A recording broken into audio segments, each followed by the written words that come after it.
Today is the midterm elections. People all across the country will cast their ballot today to choose their local and state leaders. Now, if your mail-in ballot is still sitting around, that's okay. It is not too late to go ahead and let your ballot be counted.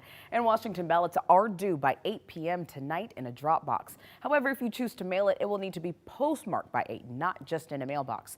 Now, in Idaho, all polling locations will be open starting at 8 a.m. and they will close at 8 p.m. Both Washington and Idaho do allow for same-day voter registration and voting on Election Day. Now, if you have any issues with your ballot or just some general questions, you can always contact your county elections office. In Idaho, if you see misinformation around the election, the Secretary of State's office wants to know about it. We first told you about this last week. The office opened up a misinformation portal so you can report incorrect or harmful social media posts. They want to know about these claims so they can respond with correct and accurate information. A link to that portal can be found on the Idaho Secretary of State's website. Election officials all across the country will be working throughout the night to get every single vote counted. And while there are a lot of areas that will see results immediately, it can take days for others. Casey Decker from our exclusive Verify team has the fast facts on why that is. It's called Election Day, not Election Week. So how come we don't get some results for days? It's because elections are run state by state, county by county. Some offices might have more staff or counting machines or fewer ballots. They also have different rules, like if mail-in ballots arrive early, some states count them in advance. Some start the morning of Election Day and others wait until the polls close. States also have different deadlines for when exactly mail-in ballots are due and when the results have to be finalized. So it's normal if some results take longer. That's how those states assure every vote is counted.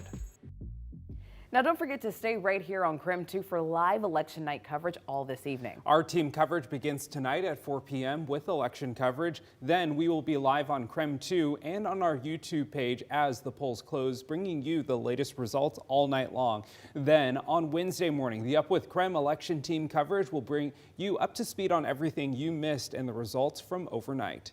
Well, ahead of today's elections, we are taking a look at what voters here in Washington and Idaho care about. So Nicole Hernandez is tracking what people in our area are interested in.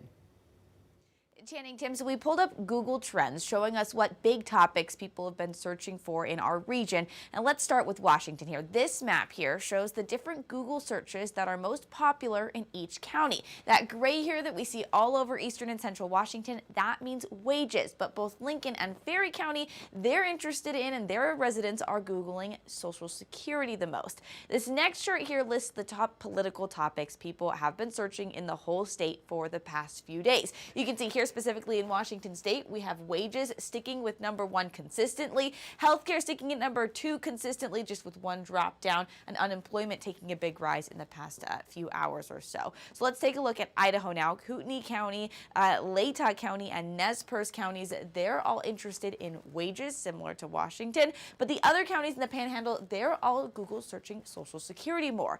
And looking at the top searches breakdown for the state of Idaho specifically, you can see wages sticking in that #1 spot pretty consistently over the past 2 days, except for in the past few hours, wages has dropped down to #2. Unemployment has spiked over the past day or so, taking that #1 spot most recently. Now, we're also seeing that people are asking about how and where they can vote today. So if you would like more info on that and the people and issues that'll be on your ballot, you can text the word vote to 509-448-2000. We'll send you our exclusive KREM 2 election guide. In the newsroom, Nicole Hernandez, KREM 2 News. Well, this morning, candidates are making their final push to win over voters. No matter your politics, Election Day can cause some anxiety. Professor James Long teaches at the University of Washington. Now, he studies democracy around the world, and he's observed as political division has increased in the U.S., so has people's anxiety. I never thought I would be really worried about electoral integrity in the United States in the way that I am in other countries, and now I am. That being said, the way we actually cast and count ballots, if it's done legally, is really, really secure. As for this election, with so many close races, Long's advice is to have patience. It could take days to call some of these races. Since Washington has mail-in voting, we can already get a good idea of voter turnout thanks to data from the Secretary of State's office. In Washington, almost 2 million people have already voted. That is almost 39% of eligible voters in the state. Meanwhile, in Spokane County, more than 42% of voters have returned their ballot. Now taking a look at ballots returned by age range. More than 65% of people 65 and older have returned their ballots, but only 15% of voters ages 18 to 24 have returned their ballots. Voting numbers are expected to go up as more people vote today on Election Day. Now, historically, midterm elections tend to have lower voter turnout compared to presidential elections. Some voting rights advocates think that more people would vote if Election Day was a federal holiday. It's an idea that's been proposed in Congress several times. As a matter of fact, at the beginning of this year, the bill Freedom to Vote, the John R. Lewis Act, failed in the Senate. It would have made Election Day a federal holiday along with automatic voter registration. And a Pennsylvania representative introduced the Time Off to Vote Act in April. That act would have made employers provide employees at least 2 hours of paid leave in a federal election. Now, Congress has not voted on that bill yet. Election Day, though, is a paid holiday in 13 states, and some companies do give their employees the day off.